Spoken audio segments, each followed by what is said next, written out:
What is good, ladies and gentlemen? It's your boy Foxy. Welcome back to the Fox's Den. Getting into another reaction. It's a lovely Monday. You know what time it is, baby. It's Vinland time. Vinland Saga, episode 22 of season 2. 222. God damn. Last episode was really good. We got to see, Thorfinn actually officially start his mission, I guess you could say, of him trying to convince Canute, there's another way. We don't have to do this, or at least try and figure out some other way. You know what I'm saying? At least talk it out first before coming up to a decision, even if a decision is made. He's determined to try and prevent as much death and as much violence as possible, because there's already been bloodshed, and I don't think there needs to be any more, because honestly, Ketil's forces aren't very capable, as we can tell. And that's pretty much the other half of the episode that we got from the first half, where we got a lot to see through Omar, and I'm actually really proud of him, and it shows some growth in his character, because he came back to the camp where usually Snake and Badger and all of them hang out, Fox, and that's also where Thorgil and his mom and dad Ketil were, and his grandpa Sverkel. When he first came back, I mean, that's where all the injured are right now, and the women are trying their best to heal them and take care of them, and stop the bleeding of all their amputees. I mean, the girl that he was fucking with in the beginning of the season is literally her father does not have both of his hands now, and it's kind of just like a shell shock for Omar. Like, this is what it's actually like to be a warrior. Like, this could have very well been you if you followed your brother and went in there thinking you could actually do something. You know what I'm saying? Like, reality is all starting to hit him at once, slowly but surely, from ever since he actually killed a person, which was allowed to happen for him, but he still dealt the final blow, so it's still him that killed that person, being set up by the king. It's all, kind of falling on his shoulders, feeling like he's the one to blame, which, if you look at it, it kind of is, but that was just meant to be like that from Canute. He had your eyes on you from the moment you fucked up, so, you know what I'm saying? Like, you should have, yeah, sure, in hindsight, you could have done something sooner and, been smarter sooner. But then again, it's just still like somebody taking advantage of you because they know you're kind of stupid. So is it really your fault? Technically, yeah, but I'm saying, he's learning very quickly that he's not what he thinks he could be. He can't be a warrior. And that's where Sverkel finally comes up and says, because Thorgil's thinking that naturally he's the next one to start making decisions, because obviously Ketil's out of commission. And then he's like, and then Sverkel's like, oh no, it's not up to you, Thorgil. And Thorgil's like, what? It's gotta be up to me. I'm the only one fucking left. Are you gonna make the decision, Grandpa? And he's like, nah, Ketil chose an heir, and apparently it's Omar. So I don't know if that's completely true, because obviously Omar and his dad didn't get along a lot, or not really. It's not that they didn't get along, but Ketil definitely had to fucking reprimand him a lot because of his stupid belligerent confidence of just thinking he can handle anybody with a sword when he doesn't even know how to use a sword, stupid shit like that. But sure enough, he walks in, and obviously he's been frightened and fucking hit in the face by reality of what battle is actually like, and he's like, nah, we're gonna surrender, we're done. And he really says how he really feels and how he sees things for the first time in front of all of his family. Ketil's not awake for this, but it's basically him kind of finally admitting that he's more like his father. He grew up on a farm. He does not enjoy violence. The only reason why Ketil's been pushed to this fucking extent, he was not gonna do anything unless Arnaid was completely was just normal and was able to lend an ear for his fucking therapist. You know what I'm saying? That's basically what Arnaid was for Ketil, was his fucking therapist. It's the only one that, he trusted to be able to release all of this emotion and conversation on him being a coward and not wanting violence. He was so lost when he first arrived, or ever since he left from yelling. All he wanted to do was talk to her. And then he found out, from another fucking person's words, not from her own words, that she tried to escape and do this and do that, and then that's what fucking got her killed in the first place. And it's a fucking shitty ass situation, but that's what I'm saying. The only thing that pushed Ketil to go that far is Arnaid, which is just laughable. It's the irony is insane. And he didn't even do much. He just tried to hype everybody up, and he had the blind confidence for once. It's almost like Ketil turned into Omar and Omar turned into Ketil, or Omar finally realizes I am not built for this shit. I'm staying the fuck out of it. And then he finally stands up to his brother as well, because, you know, Thorgil's the complete opposite of Olmar, where he's actually a very capable warrior and not a coward whatsoever, where he will, I mean, it seems like he's going on, you know, he's going out there on his own. Like, I don't know if Thorgil's going to show up and he's still looking for a fight, because that would fuck things up with Thorfinn and Einar right now, since they're trying to settle things. Or he just left because he was tired of hearing their bullshit. He's like, you know what, fuck this shit, I'm out of here, bro. Like, I'm tired of y'all being cowards. But at least Olmar was honest. Like, I'm proud that he actually finally had some self-acknowledgement, which is amazing to see. And that's what I love about Vinland Saga. Like, not, you know, the character development is through the roof, and it's always really good, as you can see through the side characters as well. Mainly it's been with Thorfinn this season, obviously, because he's been through so much. So there's a grand scope of his character development throughout all these episodes. And then also in some of these new characters that we meet, there was amazing character development for Arnheid whenever she, you know, she wasn't in the show nearly as long as, you know, Thorfinn. Same with Einar, you know, how he first started out and, you know, where he's at now, but he's still kind of like at his core, like a very nice, kind person. And then Olmar, amazing character development to where he's finally acknowledged that he's not built for this life. Like, I'm not like you, brother. Like, I don't give a fuck about honor. Like, fuck all that bullshit. Like, nah, like, I'm good. Like, I'm not fighting. You know what I'm saying? Like, that's a perfect representation, as I was saying, as most people like us, you know, regular ass people that just work jobs, fucking make a living, you know, simple life. You were put in that situation, you were about to go to battle, bro, you'd be Omar, bro. Like, fuck that, dude. I'm not going up against no Yom, Viking, fucking Kingsguard. Like, bro, nah. I just hope they cut my head off and make it quick, bro. That's about all I can ask for at that point. Like, what the fuck, bro? That shit's wild. But yeah, that's pretty much where we're at. And, you know, hopefully we get to see Thorfinn actually accomplish his goal, because he just got in on this bet, and he has to take 100 punches, apparently. So I'm going to be curious to see if King Canute pays attention to this and intervenes, or maybe Captain Wolf intervenes, or if he's really going to take all 100 of these punches, or if there's like another catch to it where like Thorfinn is able to dodge, or like, you know, kind of toy with the guy a little bit, and if he really shows that he's capable enough to like fucking take this guy on. It's like, all right, that's kind of like the same thing, right? Give me my fucking reward, let me talk to Canute. So I'm very excited for this. The cliffhanger last episode was insane. So without further ado, let's get into it. If you guys enjoy it, please leave a like down below, comment, subscribe for new, and hit that notification bell so you know when the next one's dropping. Let's get into it. Episode 22, Vinland Saga, Season 2.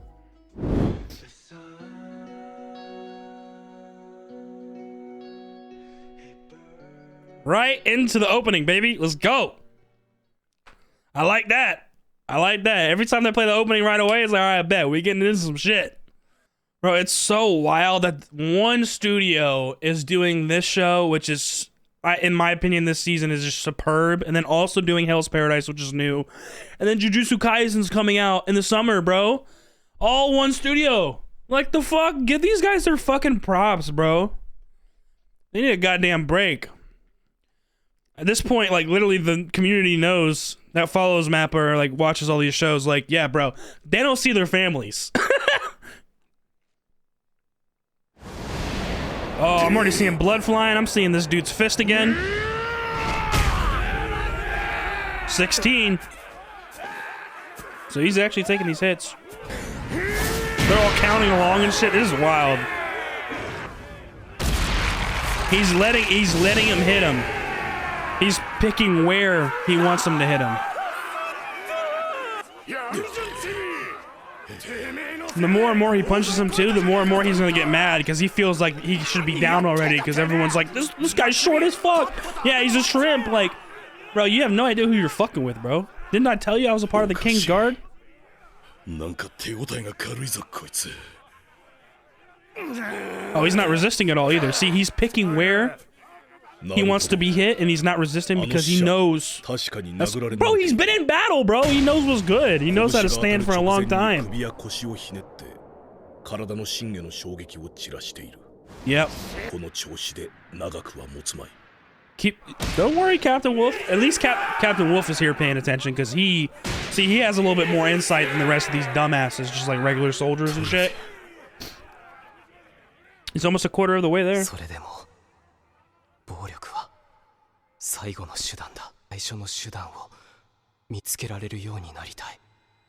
Bro, he's trying his hardest, bro. Simply enduring, bro. If you want to talk about endurance, Thorfinn is the fucking man. He's been through so much. Einar might seem a little disappointed, but honestly, I feel like Thorfinn's still capable of being a good warrior. You know what I'm saying? Like, not killing people, but still being able to fight, obviously.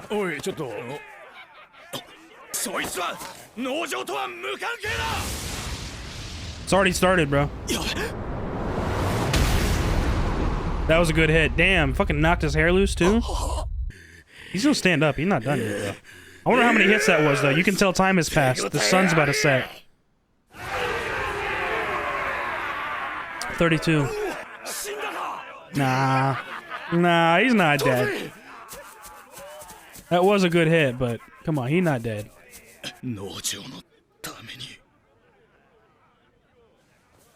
Look, both of them can't believe it.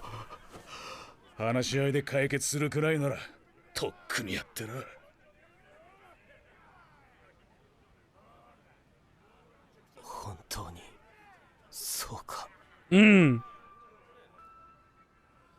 want to see him actually take on, like, I want to see him, like, stand up for himself and fight this guy. But I know, like, the deal is to take the punches.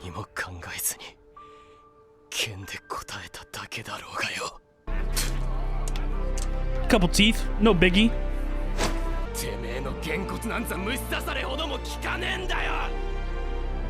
Oh, that scream, the voice acting, that's season 1 right there, baby. Maybe not his personality, but that voice.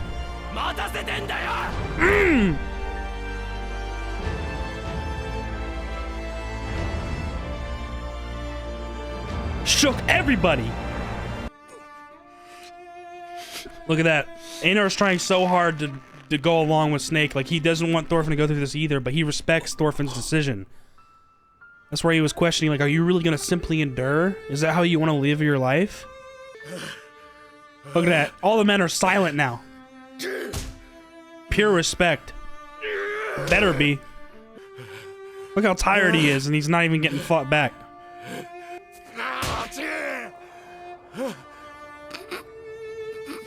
Bro, and look at Omar. Nah, dude. Thorfinn is the guy, bro. If you're not inspired by this man, I don't know what will inspire you. Look at him. This whole crowd of men were laughing and taking him as a joke before. Now they're all quiet, serious as fuck. Nah, bro. That's crazy. When one person can change a whole group's fucking interpretation of you. They're actually referring to him as his title. Apologizing? Bro.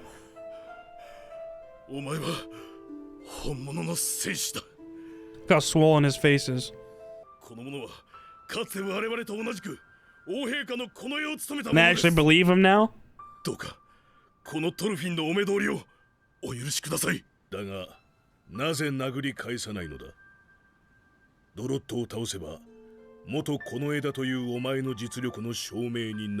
See, I was saying the same thing, but I think Thorfinn's more on the track where, like, that wouldn't solve anything. Like, I'm not trying to produce violence. Exactly, yes. It's hypocrisy at that point.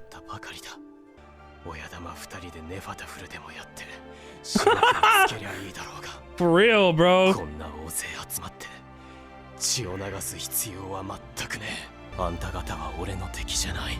Can't even really open his eyes right now. That's how swollen his face is.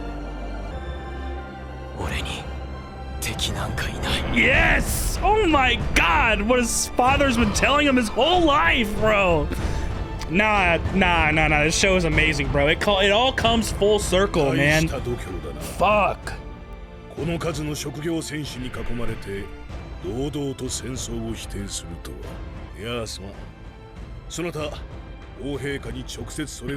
Yeah, like shit. I don't know how Knut's gonna feel about all this. That's true.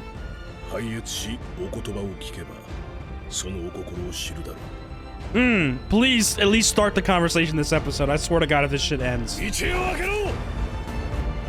Look at that. He set out to do what he was going to do, and he accomplished it. And they're all witnessing this. Even allowing him to come and say his own piece too?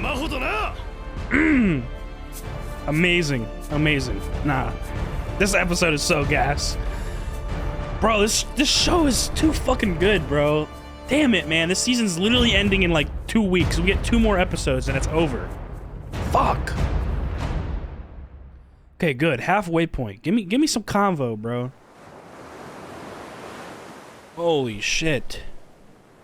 Pater's among them. That alludes that he probably is among them. Like, god damn it, because we haven't seen him ever since he went into battle. Yep. He remembers that scar. He remembers how he got it. That whole situation. Or how Thorfinn gave Canute that scar. It's been a while since they've seen each other. See, he had to convince the men of the king first. That is respectable, bro. Sashiburi Dana.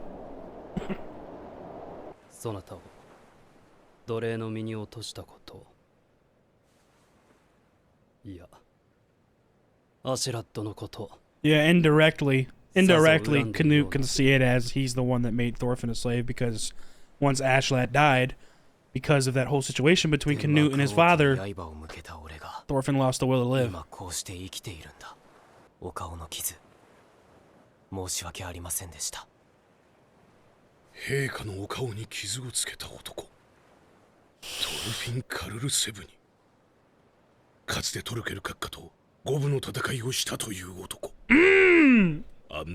they're starting to realize who he is. Because nobody realizes that by his appearance, because he's so small and like he just looks like a shrimp, like everybody was taunting him about.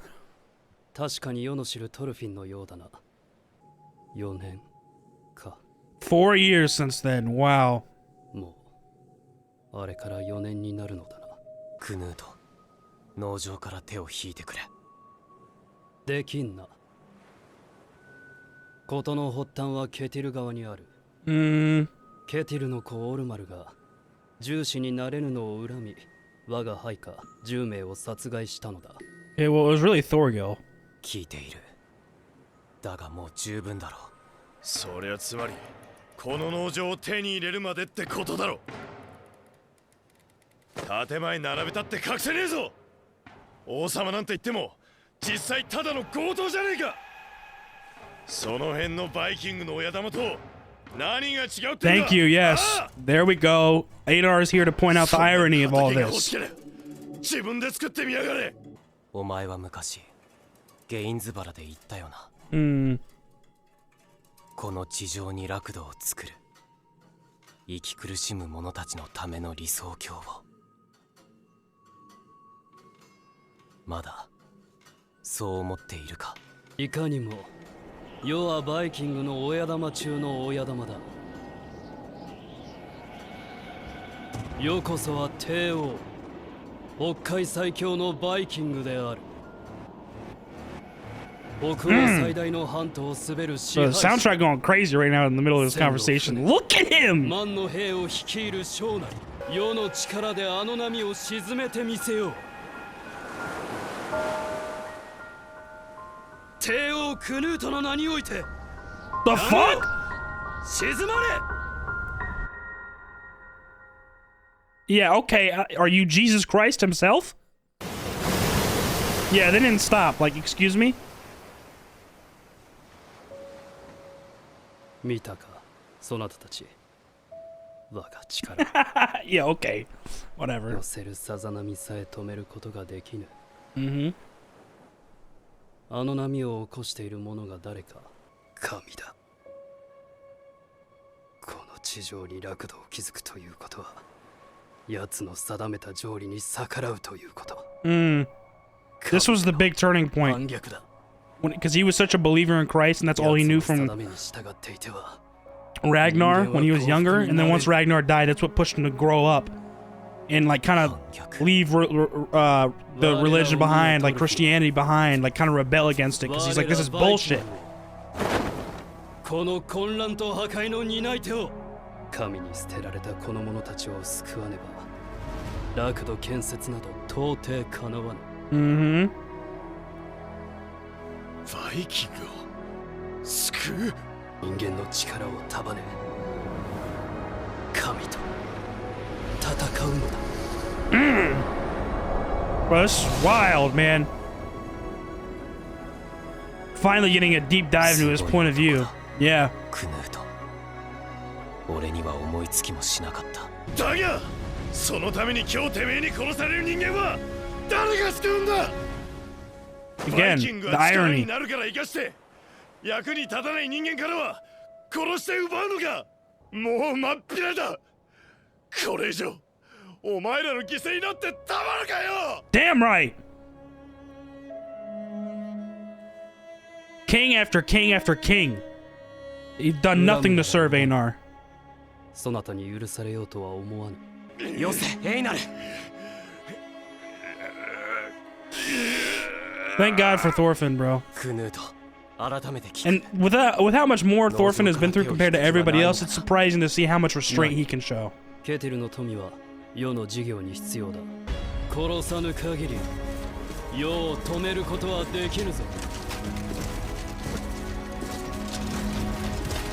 And he's being questioned of Thorfinn's own ideology right now.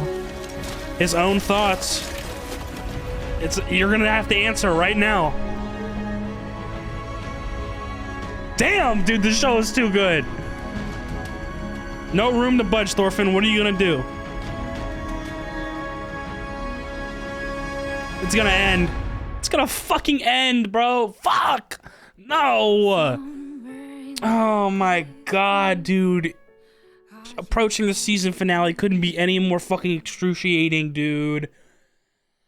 I just want all of it. I want the rest of it. I need it. I need it fucking right now, bro. God damn.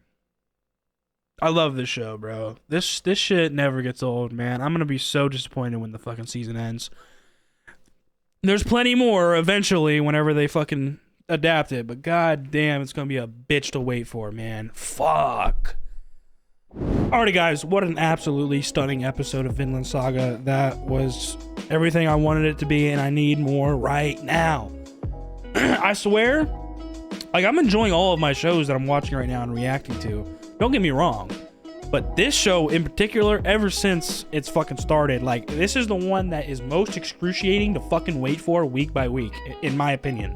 Because usually, like, most of what I watch, it all releases towards the end of the week, like the weekends, you know what I'm saying? Like Thursday's Dr. Stone, that's doing all right now. Like, it's okay. I'm enjoying it still. Like, it's still a funny show, but like, I don't know, it's not as exciting yet, or it just hasn't been this season, but I'm still enjoying it. And I've been debating whether to keep it on the channel or not, just because it's alright, like, it's nothing too crazy. And then we got Mashal, which has been super hilarious on Fridays. And then Saturdays, I watch 2 episodes that day, Heavenly Delusion and Hell's Paradise. So I usually get 2 episodes on Saturday, and then also 2 episodes on Sunday. I watch One Piece and Demon Slayer.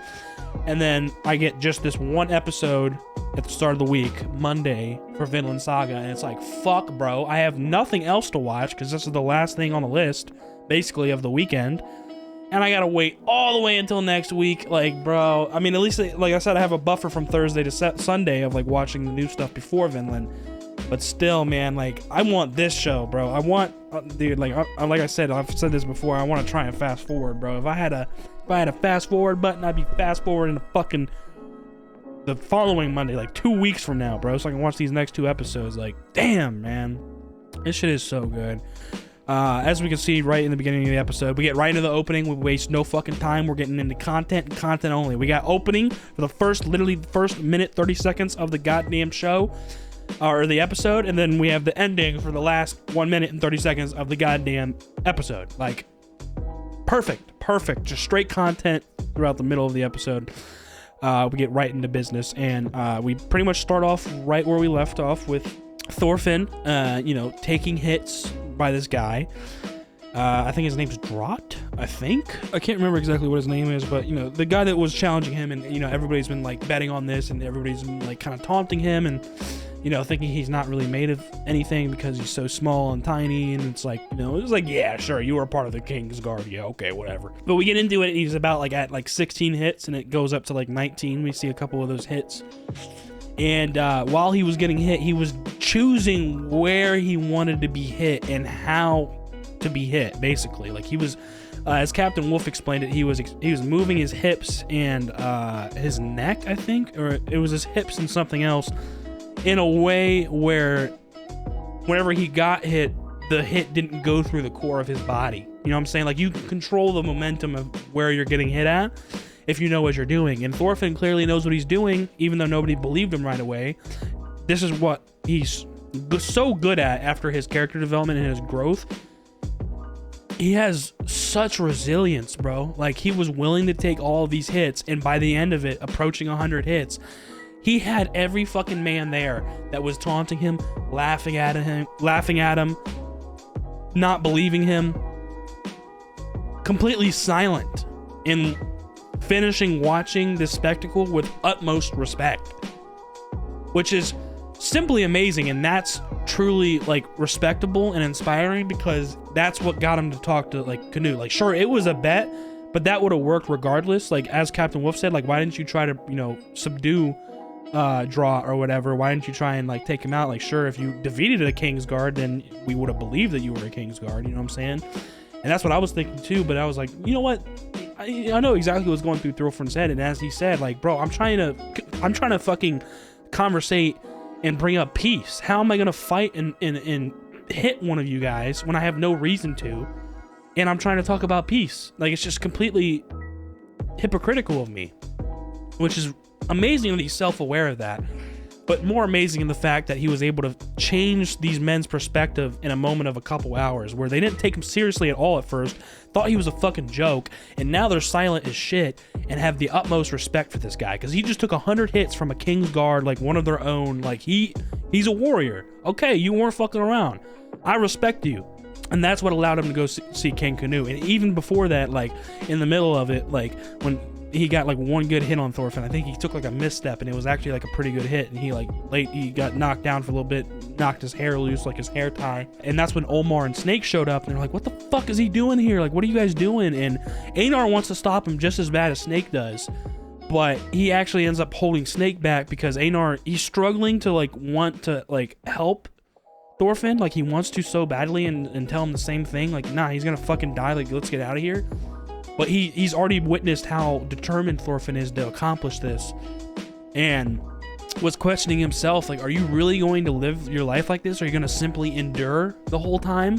Which is a great question. Like, you know, Einar, you know, that's showing a little bit of his own belief, where he feels like he probably should stand up for himself and you know, fight back. But he, no matter how much he's struggling to understand that, he still remembers, or like realizes, that Thorfinn is trying to do something greater, which is, like I said, he has pure resilience. He withstood all of that, and then he's actually going to talk to Canute, and he's, you know, being resilient in terms of like the ideology that they're talking about, and how frustrated Einar is getting, because he's been through so much under 3 kings, you know, King Etherild, and then King Sven, Canute's father, and now Canute, you know, at a farm when he's already a fucking slave, and now you're about to lose everything while you're a slave too. Like, goddamn, you can't fucking win. So I completely understand, you know, Einar's, where he's coming from, but, you know, even though Einar's been through all of that, which is absolutely fucking terrible, sure, but when you compare it to how much Thorfinn's been through, and the fact that Thorfinn's being that resilient, you know, and he's the one that's holding Einar back, like, that gives you some perspective of like how much Thorfinn has grown. And I don't know, that moment was just so badass. Like, I just knew, like, regardless if he was gonna take down the guy or if he was truly gonna take 100 hits, which he did, it was gonna be badass regardless. And that, sure, it was. You know what I'm saying? Like, the fact that everybody was silent and just showed him his respect at the end of that was just fucking amazing. It was so worth it. And then finally, they get, you know, thanks to that, they talk to Captain Wolf, and then they get they get their audience with King Canute, and they go and talk to him and Einar. And Canute basically, says like, you're gonna have to kill me if you really want to stop me. You know what I'm saying? Like, cause Thorfinn's suggesting like leave the farm, but Canute can't do that because he wants the wealth of this farm, and there's already been 100 men killed. Thorfinn's like, there doesn't need to be any more bloodshed. Like, you know what I'm saying? Like, Thorfinn's really trying to convince Canute like, why are, what's the point of continuing to do this? But Canute's, the only thing that's on his mind is the fucking wealth. And then also I like how Einar's here, because Thorfinn, he's just putting out the like propositions, like please leave, or there doesn't even need any more of this. But then Einar, he's really the voice of like challenge here, where he's the one like kind of bringing up the irony or the hypocrisy within Canute's ideals or plan of action through most of his ideas so far. Like, for example, I think Thorfinn finally brought up, like, I remember you saying that you wanted to create a utopia, like a place that was, a paradise for all type shit. And, I think Canute started to say like how he was going to get there. Like, it takes a lot more than you think to get there, or something along the lines of that. And Einar is the one that really is bringing up the irony. Like, man, fuck that. Are you saying that you're protecting all of these Vikings and everybody else, but you're doing the same thing to places that you are trying to save? Like, what you're doing pillaging and these acts whenever you're trying to make like a paradise? Like, it doesn't add up. Like, that's very hypocritical. And I love how Einar is the one that's bringing that up, because he was like, work a farm yourself, build your own farm, and then you'll understand how badly it feels and how saddening it is to have all of that taken away from you. Like, he really put it into perspective as best he could for Canute, but obviously Canute can't understand that because he never has worked. Well, maybe, I don't know if he has or not, but he probably has, because he's always been in, royalty, and he doesn't care about the, emotions behind it, or what it's going to make, how people are going to perceive him that, it happens to. For example, the people on this farm, he doesn't care if any of them survive and hate him. He doesn't care. He just wants the money. He wants the wealth. So I'm glad that Thorfinn is there to like bring up, he's directly challenging Canute and trying to, really settle this through conversation as best as possible, even though Canute is not hearing much about it. Like, he's like, you're gonna have to kill me. And then Einar is there to really challenge or bring up the irony and the hypocrisy within Canute's ideals. You know what I'm saying? And then Canute also goes to bring up, there's a really powerful moment towards the end of the episode where he was like, I'm the chieftain of Viking chiefs. Like, I am the commander of 10,000 soldiers, 100 ships, or 1,000 ships, whatever it is. And, he has the most power in humankind that you can imagine. Like, he just starts going off, and then he's like, witness my power. And he literally looks at the ocean. He's like, waves, I command you to stop. I'm like, yeah, sure. Whatever, bro. What are you, Jesus Christ? And it's funny that it made me say that, because he's showing that it's a direct fucking challenge to God himself. You know who commands those waves? You know who drives those waves? God. That's why he couldn't stop him. And so this is where his ideology has come from, ever since season 1, where Ragnar died, and he was starting to really questioning, he's starting to question the religion that he was brought up in and what he believed in and what he thought was, God is our savior, God is our protector. If he was, why is there all this suffering around us? Why did I just lose this person that I love so much? Stuff like that. And I think that's what completely flipped his, view on that religion and how he thinks about life in general. And now he's ever since then, he's been rebelling against God. It's a fight against God to protect our Vikings, to build them a paradise, because who's gonna fucking build them a paradise? God? I don't think so. At least that's what Canute is saying, and that's how also he riles up his troops and pleases them and hypes them up. You know what I'm saying? It's an interesting concept, to be honest, because obviously Einar's sitting there like, protect the Vikings? Like, excuse me, the ones that are doing all of this pillaging and bullshit? Like, sure, like it's unheard of, because they've probably done the most unheard of things that you can think of, like all of the like usual Viking shit, kill people, rape women, fucking sell people into slavery, like everything, any sin you can think of under the book. But according to Christianity, which they're rebelling against right now, or just God in general, you're supposed to he's supposed to forgive all your sins, right? Is that really true for all Vikings? Canute and the rest of them probably don't think so, because they've done so much unspeakable things, but they don't care. They're going to create their own paradise. They're not going to wait for God. They're challenging God. So, I mean, that conversation was wild, and it's not even over yet, because as we can see, Canute says at the end, like, if you're gonna want to stop me, you're gonna have to fucking kill me. Are you going to do that or not?